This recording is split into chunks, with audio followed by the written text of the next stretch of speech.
bisa memberikan kita kesehatan banyak, karena dengan wasilah badan kita yang sehat, tubuh kita yang sehat, kita bisa beraktivitas, bekerja, bahkan beribadah dengan maksimal. Amin ya rabbal alamin. Salawat dan salam semoga senantiasa tercurah limpahkan kepada junjungan Nabi kita Muhammad sallallahu alaihi wasallam, kepada keluarganya, sahabatnya, dan tentunya kepada umatnya yang senantiasa berpegang teguh menjalankan sunnah-sunnahnya. Dan kita berharap pada Allah semoga kelak di yaumil qiyamah kita termasuk umatnya yang mendapatkan syafaat dari baginda Nabi sallallahu alaihi wasallam. Amin amin ya rabbal alamin. Baik Pak, kita melanjutkan pembahasan di kitab Adabul Mufrad sesuai dengan layar yang saya buat banyak. Larangan mendiamkan saudara lebih dari 3 hari banyak. Dalam Islam disebut dengan menghajar banyak. Hajar, kalau hajaro itu kalau kata benda dia artinya adalah batu. Apa Pak? Batu. Ada hajar aswad, batu hitam ya Pak. Itu kalau disandingkan dengan kata benda ya. Tapi kalau yang sifatnya kata kerja artinya menghajar itu mendiamkan. Batu itu kan sifatnya apa Pak? Diam. Atau misalnya kita gini, kamu bisa berenang nggak? Bisa. Apa? Gaya apa? Gaya batu. Ya, gaya batu. Gaya batu gimana? Ya udah, diam aja ya, tenggelam. Baik, itu mukadimah Pak ya. Jadi menghajar atau mendiamkan sesama muslim. Baik, saya bacakan Pak hadisnya. Bismillahirrahmanirrahim. Anas ibnu Malik Pak ya. Hadis ini berasal dari sahabat Anas bin Malik. Jadi Anas bin Malik ini salah satu sahabat yang paling banyak meriwayatkan hadis Pak. Kenapa demikian? Karena Anas bin Malik ini bermulazamah mendampingi Nabi sekitar 10 tahun Pak.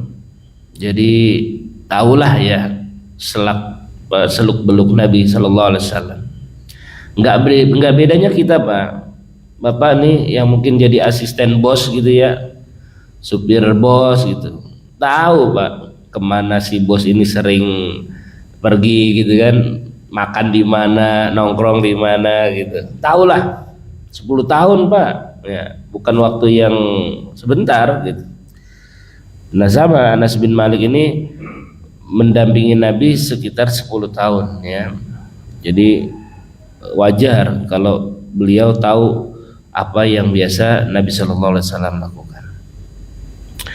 Ana Rasulullah sallallahu alaihi wasallam, ya Nabi sallallahu alaihi wasallam qala, beliau bersabda, la tabaghadu, janganlah kalian saling membenci ya. Jadi larangan Nabi di hadis ini yang pertama adalah jangan saling membenci ya. Terlebih kita sesama muslim ya. Kalaupun beda khilafiyah ranah fikih ya wajar ya. Di sekali berulama juga beda pendapat.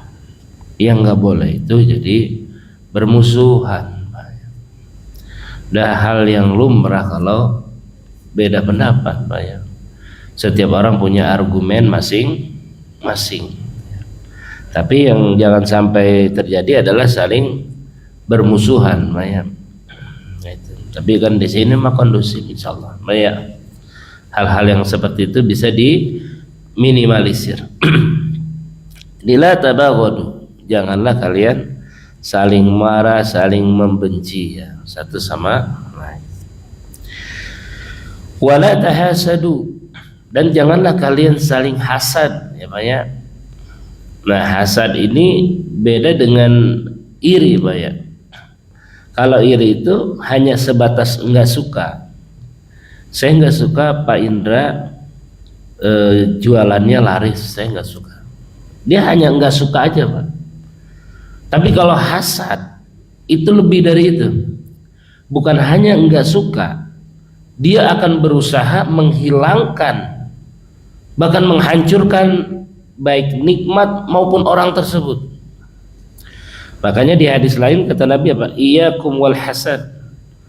Jauhilah oleh kalian penyakit hasad atau karakter sifat hasad. Karena ta'kulun narul khotoba. Hasad itu bagaikan api yang membakar kayu bakar.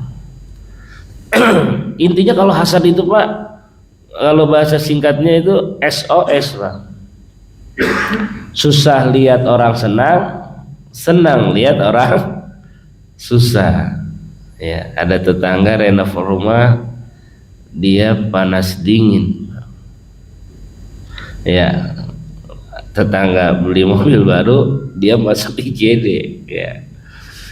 Jadi tidak senang orang lain mendapatkan kebahagiaan. Bahkan dia berusaha menghancurkan. Sebagaimana Habil dan Qabil, ya kan? Saudara apa? Membunuh. Nabi Yusuf, ya, yang menceburkan Nabi Yusuf ke sumur siapa Pak? Siapa Pak? Saudaranya Pak. Ya. Jadi apa? Jangankan orang lain Pak, saudara kandung sendiri itu bisa hasad. Ya itu tadi Habil Qabil, Nabi Yusuf, ya. Karena Nabi Yakub itu kan punya anak 12 Pak, ya. Yang paling dicintai adalah Nabi Yusuf. Dan ternyata memang benar Nabi Yusuf doang yang menjadi qurratu ayun. Satu lagi apa? Bunyamin, Pak, ya. Tapi yang dominan adalah Nabi Yusuf, ya. Sampai-sampai Nabi Yakub itu buta matanya Pak, sering menangis di mana Yusuf, gitu kan. Doanya di surat Yusuf itu apa? Innama ashku bathi wa huzni ilallah. Sungguh aku mengadukan kesulitanku, kegalauanku hanya kepada Allah. Itu doa siapa Pak? Nabi Yakub yang lama nggak tahu kabar Nabi Yusuf ini kemana. Anak-anaknya yang lain membuat apa namanya Pak? Kalau rekayasa itu apa namanya? Makar, atau bahasa ininya apa ya? Bahasa modernnya itu rekayasa apa? Konspirasi, ya Pak, konspirasi. Seolah-olah Nabi Yusuf dimakan serigala, padahal dimasukkan ke dalam sumur, kemudian kaosnya kalau bahasa kita gitu ya, bajunya dilumuri dengan. Nah, makanya jangan jauh-jauh. Misalnya anak sekarang Pak, zaman Nabi aja itu anaknya Nabi udah begitu, udah bikin konspirasi. Wala tahasadu, dan janganlah kalian saling hasad, ya Pak, ya. Ada tetangga kita yang renovasi rumah, alhamdulillah, mudah-mudahan saya ketularan kayak kamu deh, ya. Beli mobil baru, alhamdulillah, ya Allah, masya Allah, tabarakallah, mudah-mudahan saya juga bisa ketularan, ya. Maka dalam Islam itu ada hasad, ada ghibthah. Kalau hasad itu nggak senang lihat orang lain bahagia. Di riwayat lain kata Nabi, la hasada illa fisnatain. Tidaklah hasad kecuali dua tempat. Apa yang pertama? Rajulun atallahu malan. Kita boleh nih Pak hasad, ya. Tapi kata para ulama itu bukan hasad yang negatif, tapi itu namanya ghibthah. Hasad yang positif, ya. Apa? Rajulun atallahu malan. Ketika kita melihat seseorang yang Allah berikan harta kepadanya, summa ana al-lail wa ana an-nahar, yang kemudian dengan harta itu dia infakkan hartanya di jalan Allah siang dan malam. Boleh Pak tuh, ya kayak gitu. Kapan saya punya kayak duit kayak dia, ya, bisa nyumbang masjid, memberikan santunan anak yatim, duafa. Itu kata para ulama namanya bukan hasad Pak, apa? Ghibthah, ya. Ngelihat nikmat pada orang lain tapi auranya itu bukan negatif. Ya, kalau auranya negatif itu namanya hasad. Kalau auranya positif itu namanya ghibthah. Ya, jadi yang pertama, rajulun atallahu malan, kita boleh hasad kepada orang yang Allah berikan harta kepadanya, thumma yunfiqu, kemudian dengan harta itu ia infakkan, ana al-lail wa ana an-nahar, baik siang dan malam dia infakkan di jalan Allah. Yang kedua, ya, rajulun atallahul Qur'an, orang yang Allah berikan Al-Qur'an kepadanya, thumma yaqra'u ana al-lail wa ana an-nahar, yang kemudian dengan Al-Qur'an itu ia baca, ia murojaah, ia pagi dan malam, siang dan malam. Artinya dia senantiasa murojaah, menghafal, memurojaah hafalannya. Nah ini kita boleh Pak ya. Ya Allah, kapan saya bisa kayak dia ya? Hafalannya udah mungkin gitu kan, hafil lagi, akhlaknya baik gitu. Nah ini boleh Pak ya. Jadi ada dua yang Nabi perkenankan hasad. Yang pertama adalah kepada orang yang diberikan harta, yang dengan harta itu ia infakkan siang dan malam. Yang kedua adalah orang yang Allah berikan Al-Quran kepadanya, hafalan kepadanya, yang kemudian dengan itu ia baca, ia murojaah siang dan malam. Selain itu tidak boleh ya Pak ya. Hasad auranya cenderung ke negatif, sedangkan hal yang ke arahnya positif namanya ghibthah. Baik, jadi yang pertama, la tabaghadu, janganlah kalian saling membenci, marah satu sama lain ya Pak ya. Wala tahasadu, janganlah kalian saling hasad ya Pak ya. Hasad ini menimbulkan kebencian ya Pak ya. Makanya di surat Al-Falaq itu kan, qul a'udzu birabbil falaq min syarri ma khalaq wa min syarri ghasikin idza waqab wa min syarri naffatsati fil 'uqad wa min syarri hasidin idza hasad. Ya, keburukan itu terjadi karena ada hati yang hasad. Sama halnya seseorang yang misalnya dia bikin story gitu kan, lagi jalan-jalan gitu ya. Kalau orang yang hasad, dia akan bikin jalan-jalan gitu aja di upload, norak. Itu kalau yang hasad. Tapi kalau orang yang berpikirnya positif, wih keren ya, kapan saya bisa ke sana? Saya suka Pak melihat story teman-teman ya. Kadang apa? Jadi inspirasi buat saya berbagi. Sama halnya dulu lagi saya belum pernah umroh Pak ya. Saya ngelihat sering gitu Pak, teman-teman saya suami istri foto depan Ka'bah. Hanya saya berpikir, ya Allah, saya pengen kayak dia gitu. Mudahkan ya Allah langkah saya. Alhamdulillah Allah kabulkan. Kemudian Bapak pernah ke situ gunung Pak? Yang di Sukabumi. Halo Pak, pernah Pak? Yang jembatan panjang itu. Itu sama Pak, saya ngeliat story temen gitu kan, di WA, di Facebook, dia posting, wah ini saya ngobrol sih, kayaknya seru nih tempat ini, kapan-kapan waktu luang kita kesana.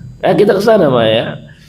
Jembatannya kan yang panjang tuh, ada 3 jembatan, tapi yang utama itu yang panjang itu. Tapi seru juga ya, kanan kiri hutan Pak ya.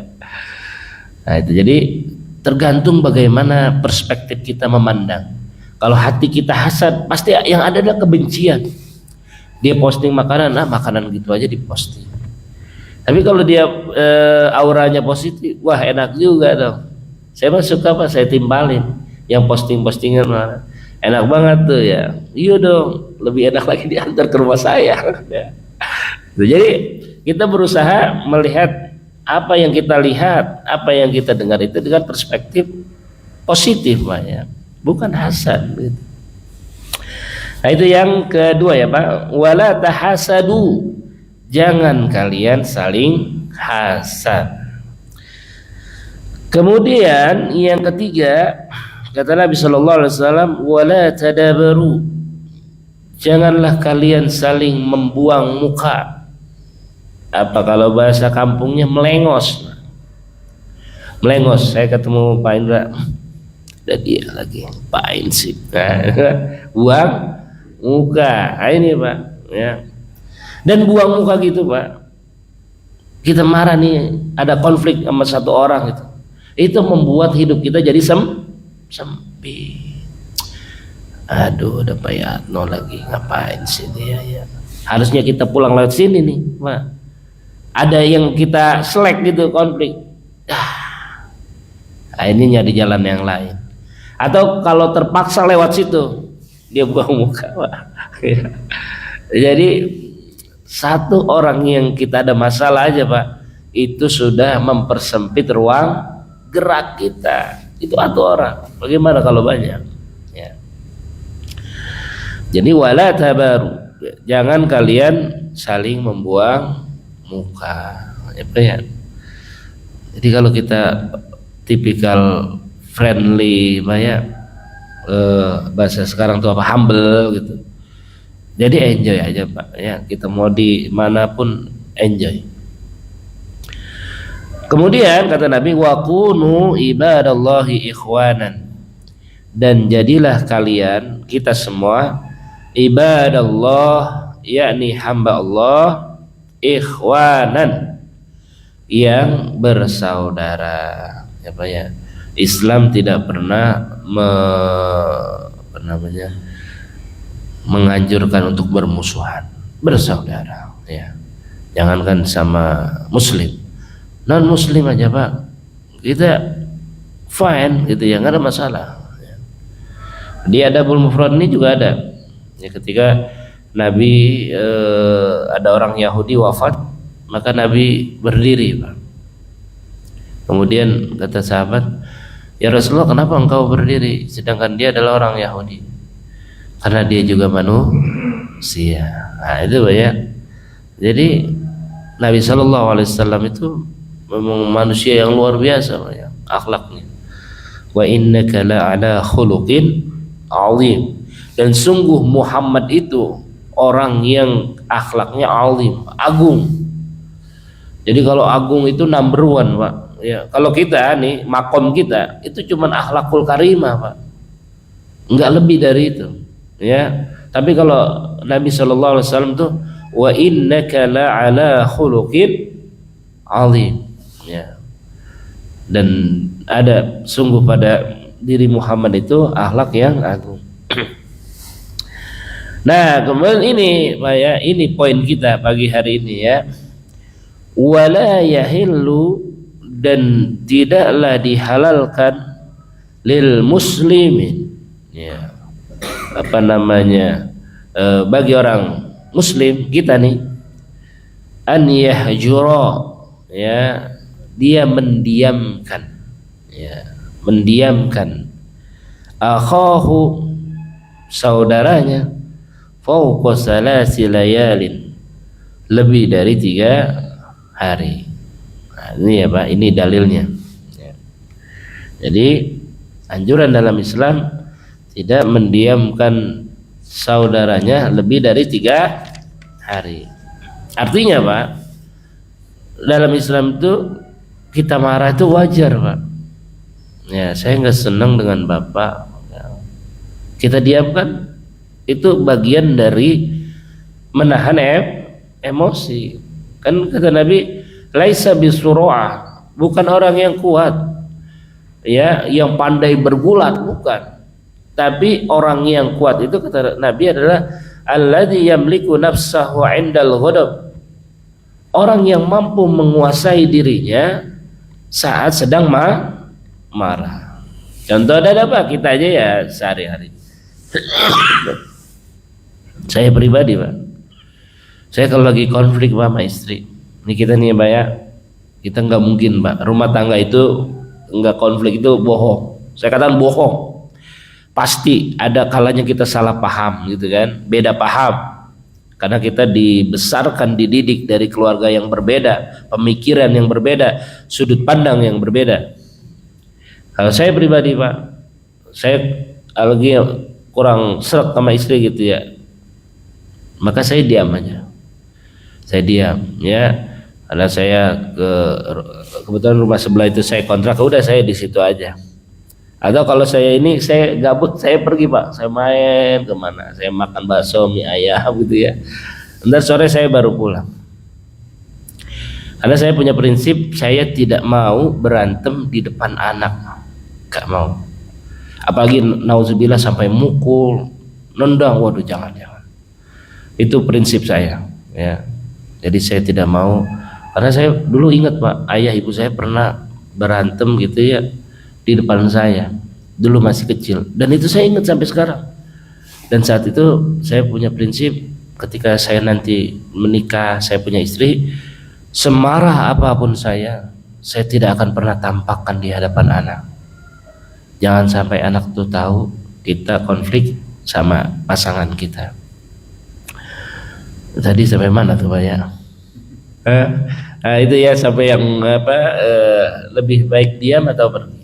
Jangan sampai Pak, nauzubillah tuh yang di mana Mojokerto ya, suami istri polisi Pak ya, terus tiba-tiba suaminya gajian habis tinggal 800.000 apa 500.000 tuh ya, ditelepon sama istrinya, kalau bahasa kita mungkin pulang gitu kan, pulang Pak suaminya, anaknya diungsiin dulu ya, entah mungkin ke rumah neneknya atau mana gitu. Suaminya diborgol Pak, di ini tangga ya, disiram pakai bensin Pak, bakar. Ya Allah, jangan Pak ya, nauzubillah min dzalik. Ya, itu bermula dari emosi yang tak terkendali Pak ya. Makanya kan kalau marah ada nih Pak, adabnya juga di Adabul Mufrad juga kalau marah ya. Apa? Pertama kita mengucapkan a'udzubillahi minasy syaitonir rajim, karena marah itu adalah dari setan ya. Yang kedua apa? Berwudu Pak, karena sifat marah itu bagaikan api yang berkobar. Api itu padam kira-kira air sama bensin Pak sama air, maka wudu ya, itu akan menurunkan temperamen kita Pak ya, emosi kita. Bahkan kalau kita berdiri disuruh apa Pak? Duduk ya, untuk menurunkan tadi tensi itu. Kalau duduk berbaring, turun Pak ininya ya, emosinya. Ada itu di Adabul Mufrad juga Pak ya. Bagaimana kalau kita sedang marah? Mana itu tadi ya? Jadi wala yahillu, dan tidaklah dihalalkan ya lil muslimin, bagi seorang muslim, an yahjuro ya Pak, dia kalau ha ini pakai ha yang besar Pak ya, kalau hajaro itu yang batu hanya kecil, kalau ini pakai ha ya, kayak wanhar dengan wanhar ya. Kalau haknya kecil itu menyembeli ya, kalau haknya yang besar itu artinya membentak. Akhahu, saudaranya, fauqa tsalasi layalin, lebih dari 3 malam. Layalin ini kan jamak dari lail Pak ya, maksudnya 3 hari, jangan sampai lebih dari 3 hari. Artinya kalau dari hari pertama kita ini, hari kedua itu manusiawi Pak, manusiawi. Kita ini punya rasa marah, manusiawi. Yang penting jangan sampai radikal Pak ya. Contohnya Pak, contohnya maksudnya manusiawinya itu kayak Nabi SAW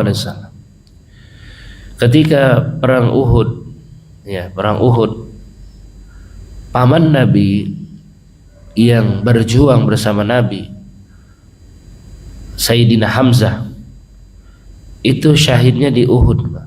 Bahkan makamnya kan ada kan di Uhud, itu dibikin komplek gitu, dipagar.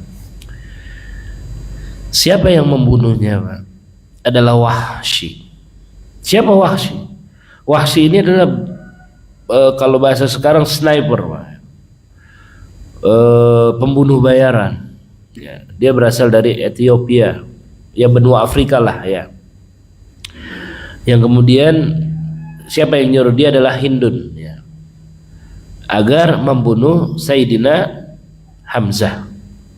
Dan singkat cerita Pak, tepat di jantungnya tombak dari Wahsy menancap menghujam jantungnya Sayyidina Hamzah. Kemudian dimakankan itu sama si Hindun. Singkat cerita Pak, Wahsy ini berjalannya waktu dia masuk Islam. Hindun juga nanti masuk Islam juga Pak. Ya, Hindun itu masuk Islam. Nah tapi masuk Islamnya Wahsy, Nabi SAW memaafkan. Tapi mohon maaf, Nabi enggan melihat wajah Wahsy. Ini kayak saya sama bapak, saya menatap bapak. Nah ini menatap. Nabi itu enggan menatap Wahsy. Aku memaafkan engkau, tapi aku tidak mampu melupakan kejadian itu. Halo? Sih, saya tanya Pak ya. Oh, Bapak. Bapak ingat nggak Pak orang yang mungkin pernah mencaci, menghina, merendahkan Bapak? Saya tanya, pernah nggak Pak? Ingat nggak Pak wajahnya? Halo? Pak, ingat nggak? Saya pribadi saya ingat Pak. Saya nggak akan lupa. Orang yang pernah menghina, merendahkan, memalukan saya di hadapan umum, saya ingat. Sampai sekarang saya ingat. Saya memaafkan dia. Saya memaafkan. Tapi saya tidak akan pernah melupakan kejadian itu. Ya. Jadi yang melupakan memaafkan belum tentu bisa melupakan. Karena ucapan yang menyakitkan itu Pak, bagaikan paku yang tertancap di tembok atau di kayu. Yang ketika paku itu dicabut, ya paku itu bisa dicabut, tapi akan menimbulkan bekas. Nah, ya. Jadi ini juga kita belajar hati-hati dengan lisan kita. Saya pernah Pak dulu. Nikah siapa namanya? Kamu siapa namanya? Iya kamu. Siapa namanya? Siapa? Fatur. Kak Fatur marbot sini. Iya kan, gantiin Abah ya. Saya dulu Pak, saya ingat, saya curhat sedikit Pak ya. Kayak ini, kamu usia berapa Kak? 18, ya hampir sama. Saya dulu marbot 3 tahun Pak. Habis saya ngimamin Pak, ada jamaah saya itu di tempat sana. Habis saya dimarahin tuh. Dimarahin udah Pak, namanya saya kayak ini, Kak Fatur masih ini ya, masih lugu. Ya udah saya hanya diam saja gitu, dimarahin gini-gini. Selang berapa hari dia minta maaf gitu. Sampai sekarang saya kan ngisi di family urban itu Pak ya. Dia akhirnya mungkin malu sendiri, sering ngeliat flyer spanduk saya gitu. Bang Air dulu saya pernah begini gini. Saya mohon maaf ya. Oh ya udah Pak, nggak apa-apa gitu. Nah itu Pak ya. Artinya apa? Saya mau bilang jangan pernah merendahkan orang lain, karena roda kehidupan ini berputar. Boleh jadi orang yang dulu kita hina, kita rendahkan, suatu saat dia lebih mulia daripada kita. Saya bukan bermaksud lebih mulia, bukan. Tapi saya mau menyampaikan bahwasanya tadi jangan pernah merendahkan orang lain, karena boleh jadi roda kehidupan berputar. Marbot yang dulu Anda hina, pernah caci maki, sekarang tidak sehina itu, bro. Ya, tidak sehina itu, bro. Baik, itu pengalaman saya Pak ya. Nah itu dalil pertama Pak ya, terkait dengan menghajar ya, mendiamkan. Artinya sekelas Nabi Pak, timbul rasa manusiawinya. Nabi memaafkan Wahsy, tapi Nabi tidak bisa melupakan itu. Bagaimana dia membunuh paman yang dicintainya. Nabi itu kan punya paman, ada yang beriman, ada yang kafir Pak ya. Yang beriman itu kan Hamzah, Abbas. Yang gak beriman ada Abu Jahal, Abu Lahab, Abu Thalib. Yang nggak beriman tapi membantu dakwah Nabi namanya Abu Thalib. Ada yang nggak beriman memusuhi Nabi, Abu Lahab dan Abu Jahal. Udah nggak beriman musuhi Nabi lagi. Kalau Abu Thalib nggak beriman tapi membantu mensupport dakwah Nabi. Bahkan ketika Nabi dakwah, apa kalau kayak kita Pak backingannya gitu ya, Abu Thalib masih disegani Pak, ya nggak ada yang berani ganggu Nabi. Tapi ketika Abu Thalib wafat, terus siapa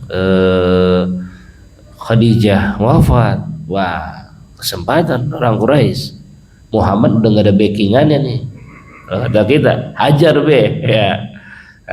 Itu baik, itu Pak ya. Saya bacakan hadis yang kedua ini. Ana Abu Ayyub, ya ini dari sahabat Abu Ayyub Al-Ansari, akhbarahu, mengabarkan kepadaku, anna Rasulullah sallallahu alaihi wasallam qala, beliau bersabda, la yahillu. Ya ini sama Pak ya. Jadi kalau di kitab Adabul Mufrad itu satu pembahasan itu hadisnya bisa sama Pak, serupa ya, tapi jalurnya dari sahabat yang berbeda, atau nanti ada beda matanya sedikit atau mungkin banyak. La yahillu, tidaklah dihalalkan, li ahadin, satu pun di antara kita gitu ya, an yahjura, dia mendiamkan saudaranya, akhahu, saudaranya, fauqa salasi layalin, lebih dari 3 hari. Kemudian yaltaqiyani, ya yang keduanya, fayasuddu hadza wa yasuddu hadza.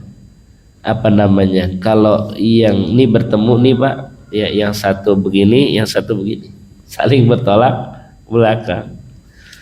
Maka kemudian yang terbaik, wa khairuhuma, dan yang terbaik dari keduanya ini ya, yang tadi mendiamkan, yang satu kalau ketemu melengos ke sebelah sini, yang satu ke sini, saling buang muka nih Pak, nih 2 orang.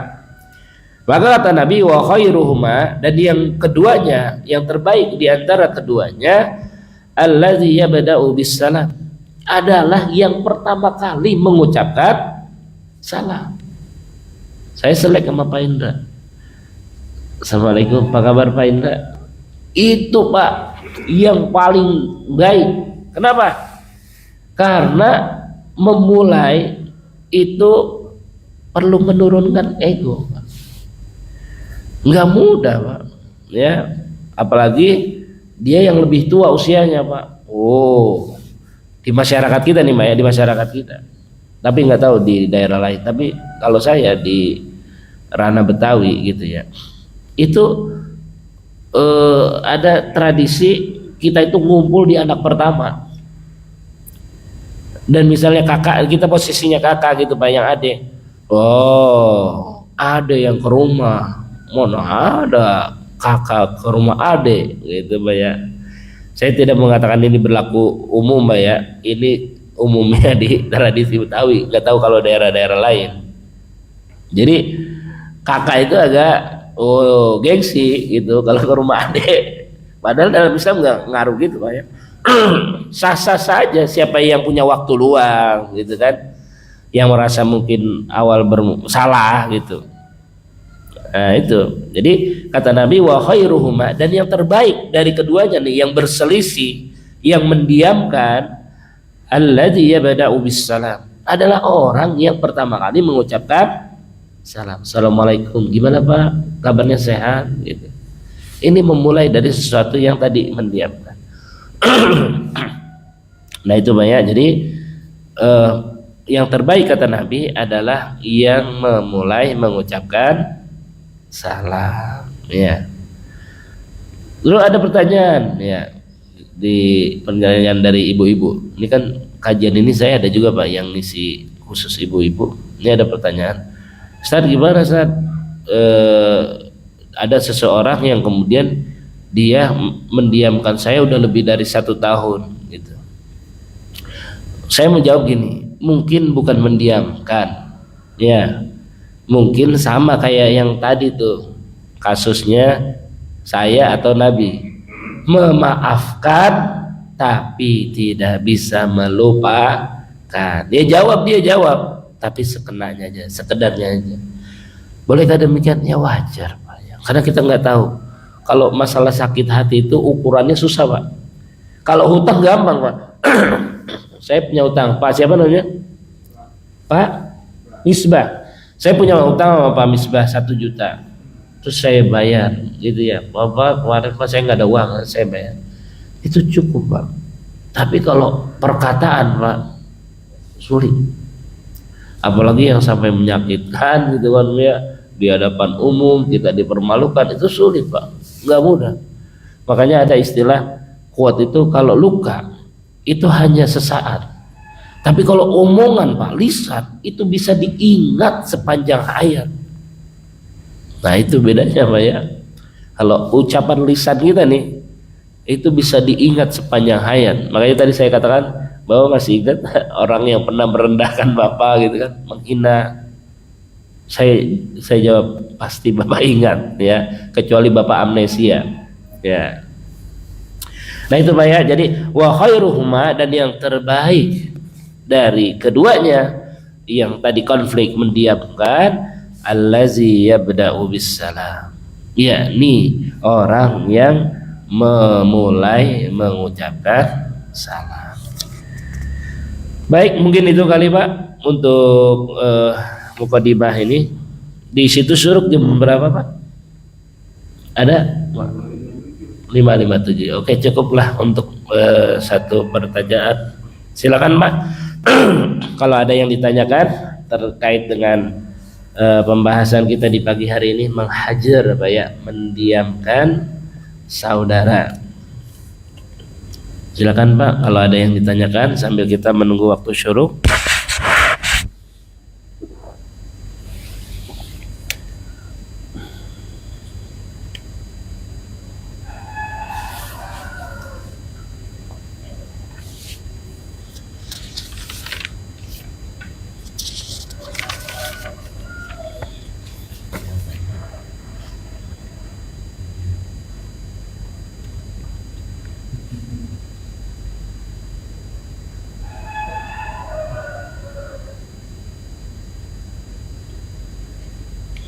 Ya, gimana Pak? Baik, kalau nggak ada banyak, ini ada hadis Nabi Shallallahu Alaihi Wasallam juga Pak, yang barusan tadi saya sampaikan. Jadi kata Nabi Shallallahu Alaihi Wasallam, man hajara akhahu sanatan, barang siapa yang mendiamkan saudaranya sanatan, ya 1 tahun, fahuwa kasafki damihi, maka bagaikan ia menumpahkan darahnya. Menumpahkan darahnya itu sama halnya dengan membunuh perlahan-lahan ya.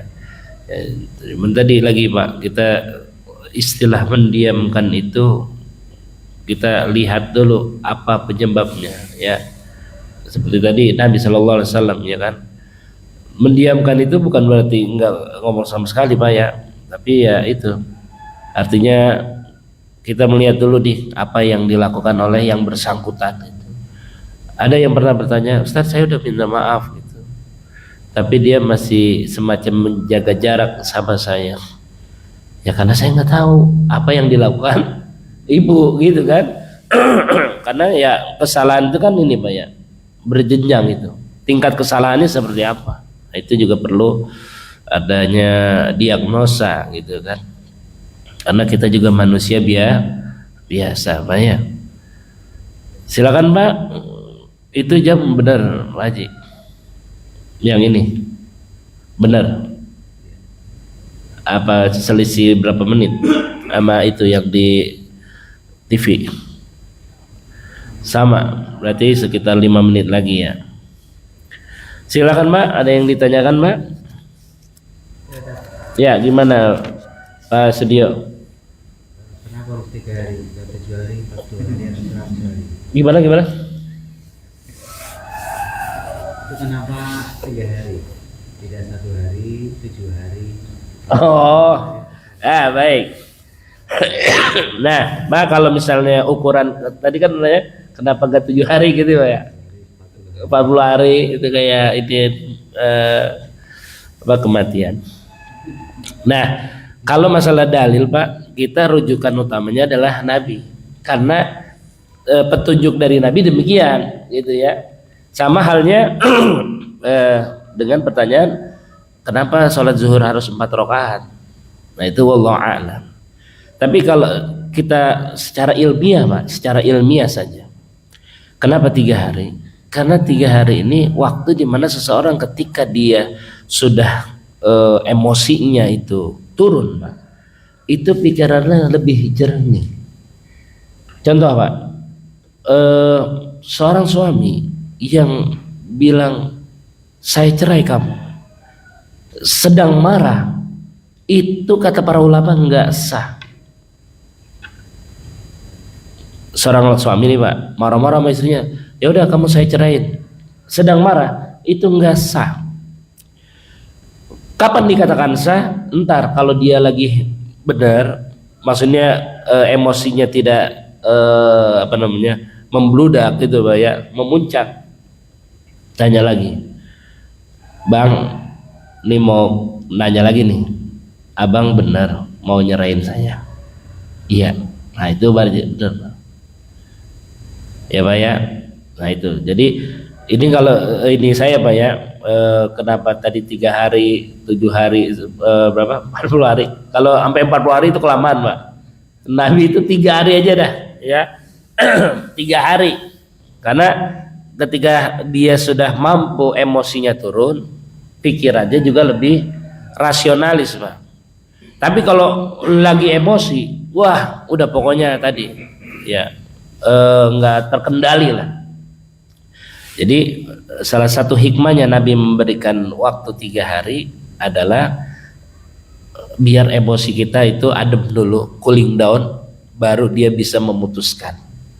Sama halnya Pak, ada yang bertanya mengapa seorang wanita itu ada masa iddah sedangkan laki-laki nggak ada. Perlu diketahui wanita itu dia cerai nih ya, cerai. Kalau suaminya masih hidup, salah satu kuru 3 bulan. Kalau suaminya wafat 4 bulan 10 hari. Kenapa demikian? Karena khawatir ada kemungkinan terjadi pembuahan hasil hubungan dengan suami sebelumnya. Kalau kita baca di kitab hadis Arba'in Nawawi Pak, itu hadis keempat tentang penciptaan manusia. 40 hari pertama itu berupa sperma, 40 hari kedua itu berupa alaqah atau segumpal darah, 40 hari ketiga atau 4 bulan itu berupa mudghah. Mudghah itu segumpal daging. Ketika janin berusia 4 bulan atau 120 hari, maka di hadis itu kata Nabi, dia ditiupkan ruhnya, kemudian ditetapkan umur ajalnya, rezekinya. Paham Pak sampai sini? Jadi mengapa wanita itu ada masa iddah? Karena tadi khawatir terjadi pembuahan dari hubungan suami sebelumnya, sehingga status anak ini, kalaupun memang dia hamil, itu nasabnya ke suami yang sebelumnya, bukan suami barunya. Makanya hikmahnya masa iddah itu tadi ya itu. Nah kalau tadi yang Pak Sudio, kenapa harus 3 hari gitu kan? Nah mungkin batasan ketika seseorang itu emosi, dia diberikan waktu 3 hari, maka masa itu dia cooling down sehingga dia berpikir ini menimbang mudarat dan maslahatnya, baru ya. Tapi kalau 1 hari rasanya sulit Pak ya, sulit. Nah, gitu Pak Sudio, wallahu a'lam bishawab. Ada lagi Pak? Cukup Pak? Kalau tidak ada kita cukupkan. Mudah-mudahan ini menjadi keberkahan buat kita semua. Allah senantiasa memberikan kita kesehatan Pak ya, yang dengan badan kita sehat mudah-mudahan kita mampu memberikan maslahat buat orang lain sesuai dengan hadis Nabi, khairun nas anfa'uhum linnas. Sebaik-baik kalian adalah orang yang paling memberikan manfaat buat orang lain. Mungkin itu Pak yang bisa saya sampaikan. Yang benar itu datangnya dari Allah. Yang salah adalah kehilafan dari saya pribadi. Kita tutup dekat istighfar 3 kali dan doa kafaratul majelis. Astagfirullah, astagfirullah, astagfirullah. Subhanaka Allahumma wa bihamdika asyhadu an la ilaha illa anta astaghfiruka wa atubu ilaik. Terima kasih kepada teman-teman yang sudah bergabung. Assalamualaikum warahmatullahi wabarakatuh.